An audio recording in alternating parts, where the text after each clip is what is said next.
గ్రంథరాజ్ శ్రీమద్ భాగవతం 11వ స్కందం 17వ అధ్యాయం 42వ శ్లోకం.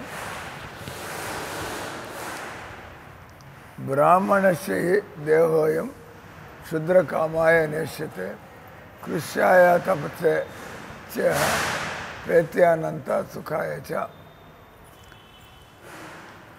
అనువాదం తాత్పర్యం. శ్రీల ప్రభుపాదికి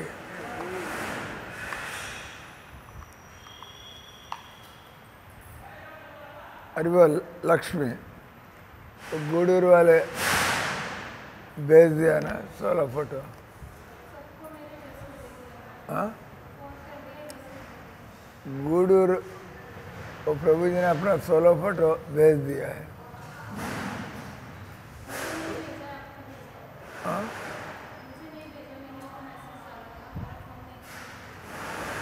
आपको मालूम होना पड़ेगा ना फॉलोअप के लिए.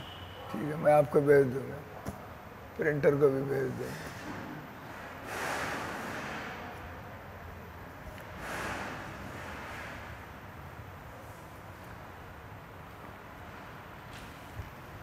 అనువాదం. బ్రాహ్మణుని దేహము తుష్యమైన ఇంద్రియ భోగము అనుభవించుట కాదు. మామూలుగా ఎవరు కూడా మానవ జీవితంలో ఎవరికి వాళ్ళు 24 గంటలు భగవంతుడి చింతన సేవల్లో ఉండి బాధ్యతగా పిల్లకాయలు 5 మంది ఉన్నా పర్వాలేదు, 10 మంది ఉన్నా పర్వాలేదు, పోషించేవాడు భగవంతుడు. కానీ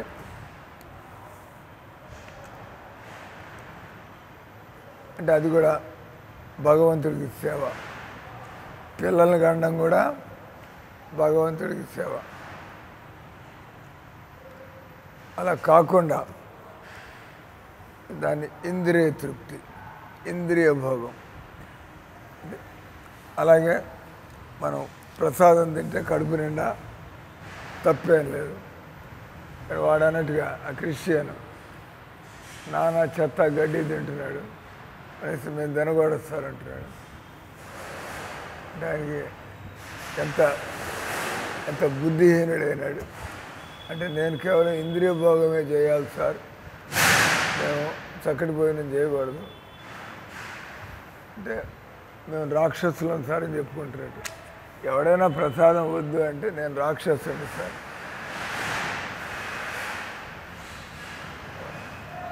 ఒళ్ళు తెలియకుండా మాట్లాడడం, తన్ని తగలేసేవాళ్ళు లేక ఇదంత మాట్లాడుతుంటారు. అంటే ఇంద్రియ భోగం అంటే భగవంతుడికి సేవగా కాకుండా ఏదైనా చేస్తే మనం కూడా ప్రోగ్రాం పెడతాం. ప్రోగ్రాం పెట్టి చక్కగా డ్యాన్సులు చేస్తాం, పాటలు పాడతాం, విందు భోజనాలు చేస్తాం. క్లబ్లో కూడా అదే కదా చేసేది. క్లబ్లో కూడా క్లబ్ డ్యాన్సులు ఉంటాయి, సినిమా పాటలు ఉంటాయి, డ్యాన్సులు ఉంటాయి. తర్వాత వాళ్ళు నానా గలీజు తింటారు. అంటే అది ఇంద్రియ భోగం అయిపోయింది. ఇది ఎవరైతే ఇక్కడ కూడా మనం కూడా రకరకాల చెప్పని భోగి చేసుకుంటాం. చెప్పని భోగి అడుగుతాం, మీకు ఏం కావాలి ఐటమ్ అని, మీకు నచ్చింది తీసుకుంటారు. కానీ దాన్ని ఇంద్రియ భోగం అనడానికి లేదు. ఎందుకంటే భగవంతుడు నైవేద్యం పెట్టారో లేదా, ఏదైనా మన చేతికి రాగానే మన ముందు నైవేద్యం పెట్టారా లేదా. లేదా భక్తులైతే నైవేద్యం పెట్టకుండా ఎవరికి ఏది ఇయ్యరు. ఇప్పుడు హరిప్రేమ తీసుకొచ్చేస్తుంది. మీకు ఎన్నాళ్ళ నుంచి మందిరంలో బతుకుతున్నారు కాబట్టి మనం ఏదైనా ఎవరికైనా ఇచ్చే ముందు ఇది ప్రసాదంగానే ఇవ్వాలి, లేకపోతే ప్రసాదంగా చేసి ఆ తర్వాత ఇవ్వాలి. అంతే తినగా తీసుకొచ్చేసి ఆ తర్వాత అడిగితే ప్రసాదం నైవేద్యం పెట్టలేదు, నైవేద్యం పెట్టకుండా జనాలకి ఎందుకు పెడుతున్నారు. ఇటు వైష్ణవులు ఏదైనా పెట్టేటప్పుడు తీసుకున్న తర్వాత ఎందుకంటే అండర్స్టాండింగ్ వైష్ణవులు ఇతరికి ఏదైనా పెట్టినట్టయితే వాళ్ళు ప్రసాదం పెడతారు. అంటే భగవంతుడి సేవగా కానటువంటిది మీరు రాత్రింబాళ్ళు ఇప్పుడు శారదమ్మ రాత్రింబాళ్ళు కష్టపడి డబ్బులు దండుకొస్తుంది. బయట వాళ్ళు కూడా రాత్రింబాళ్ళు డబ్బులు దండుకుంటున్నారు, సంపాదిస్తున్నారు. కానీ వాళ్ళు వాళ్ళ ప్లాన్ల కోసం నేను ఇట ఖర్చు పెట్టుకోవాలా, అట ఖర్చు పెట్టుకోవాలా, నేను ఇట ఖర్చు పెట్టాలా, అంటే మెహర్బానీలకు పోయి, ఆడంబరాలకు పోయి, షోకులకు పోయి ఇష్టం వచ్చాడు. దేవుడి విషయం దేవుడికి ఏమి ఇయ్యరు. అట కాదు. అంటే అంటే ఏది వదిలిపెట్టక్కర్లా, యోగిలాగా బతకాలి. అంటే ప్రతిదీ భగవంతుడితో అనుసంధానం చేసుకుని కొత్త గొడ్లు వస్తాయి. ఏం చేస్తారు? దేవుడి పాదాల దగ్గర పెడతారు. ఆ తర్వాత కట్టుకుంటారు. ఏమనుకుంటారు? వాళ్ళు చూస్తే ఏమనుకుంటారు? నేను దేవుడి కోసం కట్టుకుంటాను. ఫినిష్. మనం ఇప్పుడు నేను గుడ్డలు వేసుకున్నప్పుడు నేను దేవుడిని తృప్తిపరచడానికి వేసుకుంటున్నాను, లేకపోతే ఎవరి కోసం వేసుకుంటున్నాను. భర్త ఉంటే భర్త కోసం, కొంతవరకు పర్వాలా, కానీ ఊళ్ళో వాళ్ళందరినీ చూడాలి. Non sense. అంటే ఇంద్రియ తృప్తి, ఇంద్రియ భోగాలు అంతగా భంగపాటు అవుతుంది.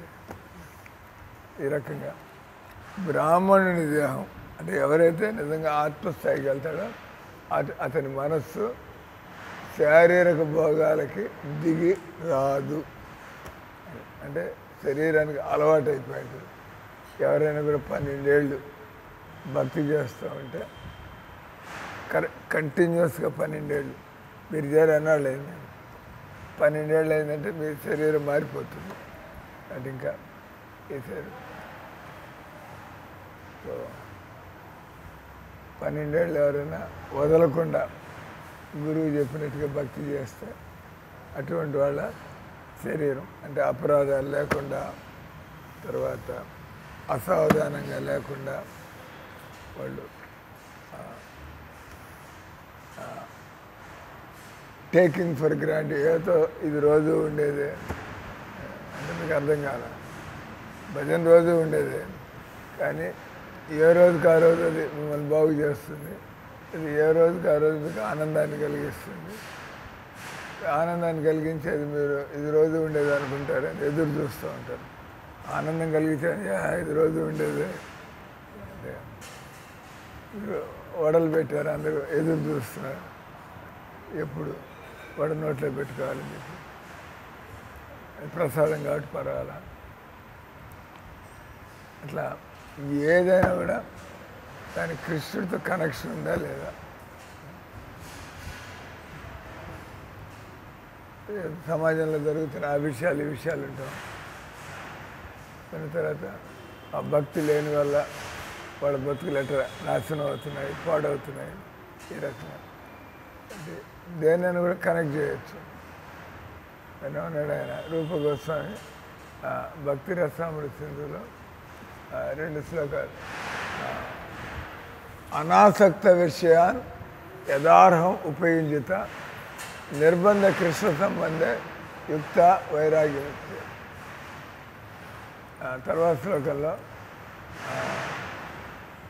ప్రాపంచకతయ బుద్ధయ హరి సంబంధి వస్తున్నా. ఏదైనా ప్రాపంచకతయ బుద్ధయ అంటే ఇది మాయా కాబట్టి నేను తాగకూడదు. కానీ మీకు డబ్బులు ఇస్తారు, వాళ్ళు ఎవరైనా డబ్బులు తీసుకుంటే మీరు రుణపడిపోతారు వాళ్ళకి. కానీ మీరు డబ్బులు తీసుకుని దేవుడి సేవకి ఖర్చు పెడితే మీకేం అంటిందాలి, మీకేం అంటుకోవాలి, అంతే కదా. కానీ మేము భక్తులు అయిపోయాము, జనాల దగ్గర డబ్బులు ఎందుకు తీసుకోవాలి. వాడు సారాయి దుకాణం వాడు శారదమ్మకి 2000 కడతా అంటాడు. చిచ్చి సారాయి దుకాణం సారాయి డబ్బులు మాకు వద్దంటారే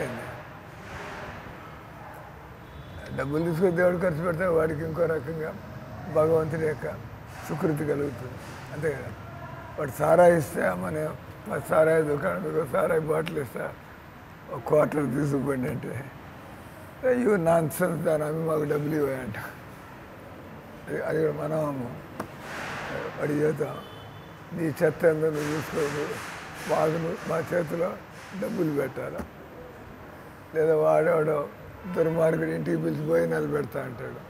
తింటారని భోజనాలు పెడుతున్నారు పోయేదాన్ని నాన్ సెన్స్. మనం మీరు కావాలంటే కూరగాయలు బియ్యం ఉప్పు పప్పు ఆయిల్ తీసుకొచ్చి తీసుకుంటాం అంతే కదా. కానీ వాళ్ళు వండింది మనం తీసుకోం, వండినటువంటివి తీసుకోం. దానిలో వాడి యొక్క కలుషిత చైతన్యం ఆ వంటలోకి పోయి ఉంటుంది. అదే భక్తులై ఉంటారు. భక్తులై ఉంటే వాళ్ళు ఎస్సీ ఎస్టీ అయినా కూడా ఎస్సీ ఎస్టీ వాళ్ళు 16 మాలలు జపం చేస్తున్నారు, టీ కాఫీలు వదిలిపెట్టారు, ఉల్లిపాయలు వదిలిపెట్టారు, తెల్లారుదాలు వేస్తున్నారు. వాళ్ళ ఇంటికి భోజనాన్ని పిలుస్తారు. నేను రెడ్డి మీద ఇచ్చి ఎస్సీ ఎస్టీలో నిండా అప్పుడు ఉన్న భక్తి కాస్త ఊడిపోతుంది అంతే కదా. లేదా మీ బంధువులే ఉంటారు రెడ్డమ్మలు గొడ్డు మాంసం తిని రాప్ హరమ్మ రాప్ మా ఇంటికి పోయారు అడిగాడు. మీ బంధువులే బాగా దగ్గరైన వాళ్ళే. సుప్రియ వాళ్ళు పద్ధతిలోనే ఉంటారా? వాళ్ళు ఏం తినరు, టీ కాఫీలు ఏం కూడా. అట్లా మనం చూసేది రక్త సంబంధాలు, ఈ కులాలు మతాలు ఏమి కాదు. మనం చూసేది వాడి కృష్ణ భక్తుడా కాదా, వాడి నియమాలు పాటిస్తున్నాడు, వాడు ఏం తింటే అది ఇంద్రియ తృప్తి కాదు. అటు కాకుండా బంధుత్వం కొద్ది బంధువులు తినకపోతే ఎట్లా అంటే మీకు ఆధ్యాత్మిక బలం లేదు. మొన్న మా ఇంటికి వెళ్ళాము, ఒక 50 మంది భోజనాలు తెచ్చారు. అది మామూలుగా భక్తుడే వాడిని తీసుకొచ్చారు. కాబట్టి మనం అట్లా ఇన్వాల్వ్ అయితే అంత పద్ధతి మార్చేసి అందరికి కూడా ప్రసాదం ఉండేది. లేకపోతే మనం భక్తులు కాగితే అందరూ చెత్త తింటున్నారు, వాళ్ళతో పాటు మనం ఒక్కళ్ళం ఏం చేస్తామని ఏదో ఒకటి తినాలి కదా, అట్లా తయారవుతాం. బట్ భక్తులు అంటే ఎప్పుడు కూడా నేను రోజు రోజుకి కృష్ణుడికి కనెక్ట్ అయితే పోవాలా. నేను ఏది తింటున్నా కూడా దాని కృష్ణుడితో సంబంధం ఉందా లేదా. ఇప్పుడు భగవంతుడికి నైవేద్యం పెడితే వాళ్ళు ఉప్పు వేయడం మర్చిపోయారు. మీరు వెనక్కి బాగా ఉప్పు వేసుకుని దగ్గర రుచిగా చేసుకుని దాన్ని మళ్ళీ రిపేర్ చేసుకుని తింటారు. మనం ఇట్లాంటి పొరపాట్లు చేస్తామనే అవకాశం ఉంటే మరి ఉప్పు కూడా దేవుడికి మొదలు పెడతారు. ఆ తర్వాత దాన్ని ఉప్పు కలుపుకుని తినాల్సి వస్తే అది దేవుడికి పెట్టేప్పుడు ఏం పట్టినా ఆయన దగ్గర అట్ట బారేయడం, మీరు తినేప్పుడు దీనిలో ఉప్పు లేదు, దీనిలో మరి దేవుడికి పెట్టేప్పుడు చూసారే ఉప్పు వేసారా లేదా. ఈ రకంగా భక్తులు ఎప్పుడు కూడా కృష్ణ చైతన్యంలో. అలాగే మనం ట్రైన్లో కూర్చుంటాం, ట్రైన్లో కూర్చున్న అందరు కూడా ఏదో మొహాలు, అంత కూడా ఎవడికి దేవుడు అంటే ఇష్టం, టాపిక్లు అంటే ఇష్టం లేదు. కానీ మీరు ఒక్కళ్ళే ఉంటారు, పుస్తకాలు అమ్మాలా ఏం చేస్తారు, వీళ్ళెవరు తీసుకునేవాళ్ళు లేరు. అది మన పని కాదు, తీసుకునేవాడు ఉన్నాడో లేదో మన పని కాదు. గర్వంగా వీళ్ళంతా పనికి మాలినాళ్ళు, వీళ్ళంతా ఎదవారు అంటే కనీసం ఇక్కడ ప్రభుపాదుల పుస్తకం చూపించాలి, తీసుకుంటే లేకపోతే. కానీ మనకి గర్వం ఉండాలి కదా. కామ క్రోధ భక్తులు కూడా కామ క్రోధ లోభ మద మోహ 5 ఉంటాయి. భక్తులకు మాత్సర్యం ఈర్ష్య ఉండదు. భక్తులు కూడా మదం ఉంటుంది. నేను కృష్ణ భక్తులు, అందరి మీద హాల్లోకి పోతారు, అక్కడ అంతా కూడా క్రిస్టియన్లు ముస్లింలు అంత పనికి మాలిన హిందువులు పిల్లలాగా అయిపోయారు. మీరు ఎవరికి తెలియదు, నాకు కదా తెలుసు. హరే కృష్ణ ఏమో మాట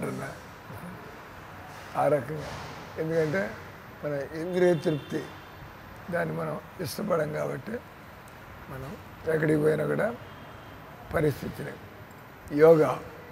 యోగా పరిస్థితి యోగా వాతావరణాన్ని తీసుకురావడం కాబట్టి ఇక్కడ అది చెబుతున్నాడు. బ్రాహ్మణుడి దేహం ఎవడైతే ఆత్మస్థాయికి వచ్చేస్తాడో అతను ప్రతి శరీరానికి నేను చెప్పా ఆ ప్రోగ్రాంలో నేను ఏంది భక్తులు ఏంది కొద్దిగా పప్పు అన్నం తింటారు, హరే కృష్ణ, వాళ్ళకి ఏమీ అక్కర్లా, సినిమాలు అక్కర్లా, క్రికెట్ అక్కర్లా, నవళ్ళు అక్కర్లా, హోటళ్ళు అక్కర్లా.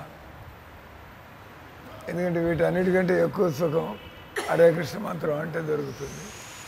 అప్పుడు ఎందుకు పోతాం మనం? హరే కృష్ణ మంత్రం 24 గంటలు ఉంటుంది. హరే కృష్ణ మంత్రం పెరుగుతున్న సుఖంగా ఉంటుంది, ఫ్రీగా వస్తుంది.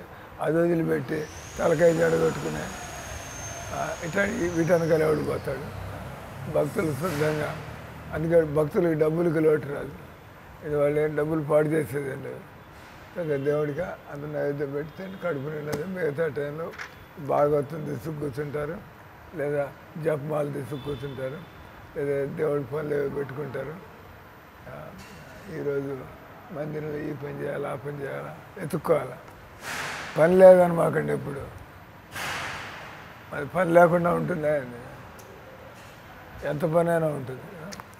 మన ఓపికని బట్టి మనం ఏదైనా కొద్దిగా ఓపిక ఉంటే ఇంకేం పని చేయాలా మనం వెతుక్కోవచ్చు. మనం సరి చేయొచ్చు, శుభ్రం చేయొచ్చు. కాబట్టి ఇక్కడ ఒక ఆధ్యాత్మిక వ్యక్తి ఇంద్రియ భోగాలకి భయపడతాడు. భయం. ప్రహ్లాద్ మహారాజుడు అన్నాడు, నాకు మిమ్మల్ని చూస్తే నాకేం భయం లేదు, ఉగ్ర నరసింహస్వామి ఏం భయం లేదు. భక్తుల కోసం ఆయన ఎంత పని చేస్తాడని ఆయన సంతోషంగా ఉంది. కానీ మిమ్మల్ని వదిలిపెట్టి బయట ప్రపంచం నాకు భయంగా ఉంది. అక్కడికి పోతే ఎలా నేను మాయకి నేను ఎరైపోయి నా జీవితం ఏ రకంగా పశువులాగా తయారవుతుంది. అది జీవితమునందు కఠోరం ఒక తపస్సును, కఠోరం లేదు పాడు లేదు. ఇక్కడ కఠోరమైన తపస్సు అంటే మనకి భోగాలు అలవాటు అయ్యాయి కాబట్టి ఇది కఠోరంగా ఉన్నట్టు ఉంటుంది, అంతే కదా. ఇప్పుడు చిన్నపిల్లాడు ఉంటాడు, 2 ఏళ్ళు 3 ఏళ్ళ పిల్లాడు ఉంటాడు, వాడు కూడా లిప్పుకొని తిరుగుతూ ఉంటాడు. వాళ్ళకేం తేలా తెలియదు కాబట్టి వాళ్ళ మనసులో ఈ సెక్స్ ఆలోచనలు, వాళ్ళ మనసులో ఈ ఆడ మగ, ఈ వయసులో ఉన్నాళ్ళు ముసలాళ్ళు పిల్లగాళ్ళ ఆలోచనలే ఉండే వాళ్ళకి. 3 ఏళ్ళ పిల్లకాయలు కాబట్టి వాడు అందరినీ అటగా చూస్తూ ఉంటాడు. మనం ఎవరైనా కుష్టి రోగం వస్తే చిన్నపిల్లలకి ఏం తెలియదు, వాడు కుష్టి రోగం, వాడు అందంగా ఉన్నాడు, పిల్లకాయలు ఏం పట్టించుకోరు, అమాయకులు అంటారు. అందుకని అమాయకులు. ఆ రకంగా ఒక భక్తుడు అమాయకుడిలాగా, అంటే నిజంగా అమాయకుడు కాదు, ఆత్మజ్ఞానం వల్ల అతను వికారాలు వీటి నుంచి బయటికి రావడం అమాయకుడిలాగా అందరినీ గౌరవిస్తూ కులాలని చూడకుండా, డబ్బుల్ని చూడకుండా, అందాలని చూడకుండా భక్తులు ఏం చూస్తూ ఉంటారు? భక్తులు భక్తి చూస్తూ ఉంటారు. ఎక్కడికైనా పోయినప్పుడు భక్తులను చూడగానే వెంటనే వాళ్ళని గౌరవించడం ప్రారంభిస్తారు. భక్తులు కాని వాళ్ళైతే ఏం చేస్తారు? వాళ్ళకి ట్రైనింగ్ ఇవ్వడం ప్రారంభిస్తారు. వీడికి నేర్పించాలా, ఎందుకంటే వీడు మన దగ్గర తిరుగుతున్నాడు. అయితే వీడు మనల్ని పాడు చేయడానికి ముందు మనం వీడిని బాగు చేయాలి. ఆ రకంగా కాబట్టి ఇక్కడ జీవితం ముందు కఠోరం ఒక తపస్సు. అంటే బయట నుంచి పరీక్షలు వస్తూ ఉంటాయి, బంధువులు దోస్తూ ఉంటారు, సమాజం దోస్తూ ఉంటుంది, తర్వాత రాక్షసులు నాస్తికులు ఎగతాళి చేస్తూ ఉంటారు. ఈ అన్ని పరిస్థితుల్లో కూడా మనం భక్తిని కాపాడుకోవాలంటే అది ఒక రకంగా కఠోరమైన తపస్సు, అంతే కదా. మరి వాళ్ళకి మనోబలం ఉండాలి. ఏమైనా తట్టుకోవాలంటే మనోబలం లేకపోతే అందరి ముందు చాలా లొంగిపోతాం. కానీ మనం కఠోరమైన హృదయాన్ని కలిగింటే మనం వీళ్ళకి లొంగకూడదు. బ్రాహ్మణుడు మరణానంతరం అనంతముగు సుఖమును ఈ శరీరంలో ఉన్నా కూడా భక్తులు వాళ్ళు ఎప్పుడు కూడా అంటే ఆనందం అనేది మనస్సులో వికారాలు వాసనలు లేకపోతే వాళ్ళు ఎప్పుడు కూడా సంతోషంగా ఉంటారు. వికారాలు వాసనలు ఉంటే మనం ఎత్తుక్కుంటూ ఉండడం, మనం అసంతుష్టికి లోనవడం ఈ రకం. ఎందుకంటే మనం వెతుకుతున్నది అనుకున్నట్టుగా కావటం లేదు. అది ఎవరికి కోరికలు లేకపోతే అతను కోరిక నుంచి బయటపడ్డాడు హరే కృష్ణ ద్వారా. అంటే చేతికి ఎప్పుడైనా గ్లవ్ వేసుకుంటారు, చేతికి గ్లవ్ వేసుకుని ఎలక్ట్రిసిటీని పట్టుకుంటారు. మామూలుగా ఎలక్ట్రిసిటీని పట్టి పోతారు, అక్కడ దెబ్బ వచ్చి కింద పడతారు, తలకైపోతుంది, చనిపోతారు కాలిపోయి. కానీ చేతికి బాగా గ్లౌస్ వేసుకుంటారు, పట్టుకుంటారు, ఏం కాదు. ఆ రకం భక్తులు ఈ ప్రపంచంలో తిరుగుతున్నా కూడా వాళ్ళు తలకాయ అంతా కూడా హరే కృష్ణతో నిండి ఉండడం వల్ల వాళ్ళకేమి ఇటువంటి ఆలోచనలు ఉండవు. కానీ బయట వాళ్ళకి అది కఠోరమైన తపస్సులాగా ఉంటుంది. వీళ్ళు తెల్లవారుజామున ఎలా లేవగలుగుతున్నారు, వీళ్ళు ఎలా భక్తులు తెల్లవారుజామున లేవడానికి సంతోషపడుతున్నారు. వాడు ఎందుకు వచ్చిందో బాబు ఎట్టరే వాళ్ళకు తప్పనిసరి వాళ్ళకి అర్థం కాదు. భక్తులు వాళ్ళు సంతోషంగా ఈ తపస్సు అంతా చేస్తున్నారంటే బయట వాళ్ళకి అర్థం కాదు. ఎందుకంటే మన మనస్సులో ఎలాంటి భావనలు కలుగుతున్నాయి, మనకి ఎలా వాడికేం అర్థం అవుతుంది. బ్రాహ్మణుడు మరణానంతరం శరీరంలో ఉన్న శరీరం బయట శరీరంలో ఉన్నా కూడా భక్తుడు శరీరం ద్వారా ప్రభావితుడు కాకపోతే అతడు ఎప్పుడు కూడా ఆనందంగానే ఉంటాడు. దేహ పోషణ కొరకు బ్రాహ్మణుడు స్వచ్ఛందంగా అసౌకర్యం, బ్రాహ్మణుడు అడుగు తింటూ ఉంటాడు. ఆయనకేం చేత కాదని కాదు, ఆరోగ్యంగా ఉన్నాడు అంటారు కదా, దున్నపోతులాగా ఉన్న అడుగు పనిచేసి సంపాదించుకోలేడు. కానీ అతను రోజంతా బజార్లో తిరుగుతున్నాడు, అందరి అవమానాల్ని భరిస్తూ హరే కృష్ణ అని పోతున్నాడు. అది చాలా కఠినమైన విషయం. ఆ గొడ్డి చాకరీ చేయడం అన్న సాయంత్రం 800 తాగి పండుకోవాలనే ఉద్దేశంతో పనంతా చేస్తున్నాడు, అని కష్టపడతాడు. కానీ బ్రాహ్మణుడు ఆ విధంగా కష్టపడలేదు. వాడు బిచ్చం ఎత్తుకొని తిరుగుతూ ఉంటాడు, భిక్షాటన. చూసేవాడికి అనిపిస్తే వీడికి సిగ్గు లేదా, ఎందుకు వీడు అడుగు తినడానికి వచ్చాడు. కానీ ఆయన తన కోసం అడుగు తింటలేదు. ఈ రకంగా స్వచ్ఛందంగా అసౌకర్యం. మా అమ్మంది మాకు సిగ్గుగా ఉంటుందా, నేను ఎంబీబీఎస్ ఎండీ చదివిస్తే బజార్లో పుస్తకాలు అమ్ముకుంటూ ట్రైన్లో నిలబడి కంపార్ట్మెంట్ ఒక్కొక్కడికి పుస్తకాలు చూపించి వాడి దగ్గర 30 రూపాయలు 40 రూపాయలు ఏం గతి పట్టింది రండి, ఏం గతి పట్టింది. అది అర్థం కాదు. ఇది భగవంతుడి సేవ. వాడిచ్చే ముష్టి 40 రూపాయల కోసం కాదు, మన పని మనం చేయాలా అంటే గర్వంగా. భగవంతుడు ఏజెంట్గా తిరుగుతున్నాం, వాడు ఎల్ఐసి ఏజెంట్, వాడికి సిగ్గు లేదు. నేను దేవుడు ఏజెంట్ కదా, నాకెందుకు సిగ్గు, దేవుడు గుర్తిస్తుంది వాళ్ళ. ఆ రకంగా ఇక్కడ ఉన్నతమగు మానవ జీవితం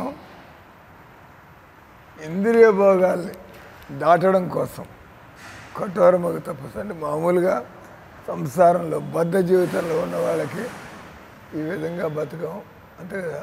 మీ మనస్సుని సహించడం, మీ ఇంద్రియాన్ని అరికట్టడం.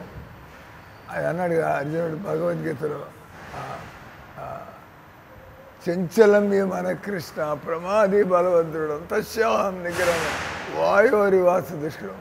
ఈ తుఫాను గాలిని కూడా ఆపు చేయొచ్చు, కానీ ఈ మనస్సును ఆపు చేయడం అంటే చాలా కఠోరమైనటువంటి పని. కానీ అలవాటైపోతే మనందరం చూస్తున్నాం.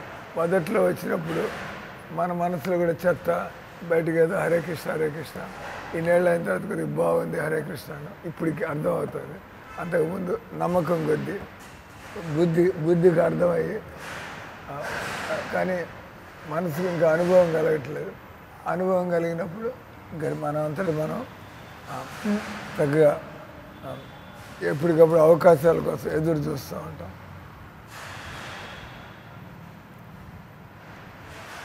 మానవ జన్మ తుచ్చమైన ఇంద్రియ భోగాల కొరకు కాదని భగవంతుడు ఈ శ్లోకంలో వివరించుతున్నాడు. ఆధ్యాత్మిక పురోగతిచే మానవుడు ఆధ్యాత్మిక స్థితి అందలి దివ్య ఆనందమును పొందినచో తాత్కాలిక దేహం యొక్క వ్యర్థమైనటువంటి సుఖాలని విడిచిపెట్టును. నాట్ ఇంట్రెస్టెడ్ భక్తులు, నాట్ ఇంట్రెస్టెడ్, కేవలం జీవిత అవసరాలనే స్వీకరించు. బస్ భక్తుడికి ఇంతే అని కాదు. 2 పూటల భోజనం ఉంటే ఎలాంటి బయట ప్రపంచం నుంచి అతనికి ఎలాంటి ఏసీ లేదు, ఇబ్బంది అయింది. ఏసీ లేదు, ఫ్యాన్ కూడా లేదు, ఇబ్బంది అయింది. రాజశేఖర్ ఫ్యాన్ వేసుకుంటాడు, బయట బాగానే గాలి వస్తుంది. గాలి రాకపోతే నిద్ర పట్టలేదు. నీకు హరే కృష్ణ అనుకుంటా ఉంటాడు. నాకు అలవాటు అయింది, వండుకుంటా అలవాటు అయిపోయింది కాబట్టి అంత అలవాటు. జీవితం అన్న తర్వాత అలవాటు ఎట్లా అలవాటు చేసుకుంటే అట్లా ఈ శరీరాన్ని అంతే కదా. నేను రాత్రి ఇప్పుడు ఫ్యాన్ వేసుకుని వచ్చి మీరు చూడండి. ఇప్పుడు రాజశేఖర్ మహారాజు విధంగా ఫ్యాన్ వేసుకున్నాడా లేదా, రూమ్ తీసే ఉంటుంది. Everything natural. పర్వాలా అది మరీ అంత పెద్ద ఇంద్రియ తృప్తి. ఏసీ కావాలంటే ఇంద్రియ తృప్తికి పోతున్నారు. బస్ ఉన్న పరిస్థితిలో ఒక ఫ్యాన్ చాలు. బస్ ఏసీ ఉన్న కూడా సుఖపడతారా ఏంటి మీరు? అది కూడా కేవలం జీవిత అవసరాలు స్వీకరించో మనిషి భౌతిక దేహం పట్ల విరక్తినై ఉండగలరు. ఎవ్వరికి అర్థం కాదు ఈ విషయం. జీవితంలో ఆత్మజ్ఞానం కలిగితే కానీ మనిషి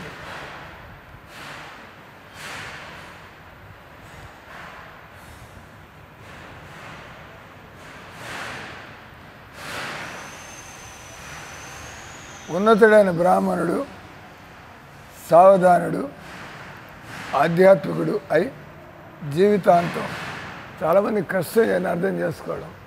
ఎందుకంటే వాళ్ళకి ఆత్మ తెలియనప్పుడు ఏంది విగ్రహాలను పూజించడం, ఏంది భజనలు చేయడం,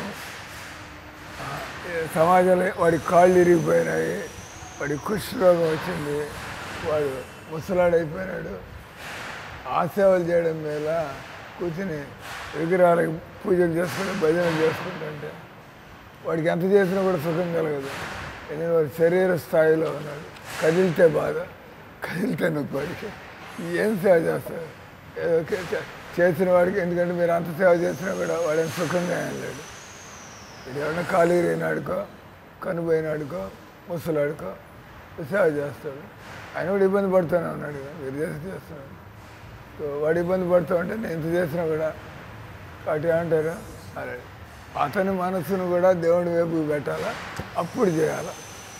అప్పుడు చేస్తే ఆయనకి అర్థమవుతుంది, మీకు అర్థం. పాపం భక్తుడు సేవ చేస్తే భగవంతుడు సంతోషపడతాడు.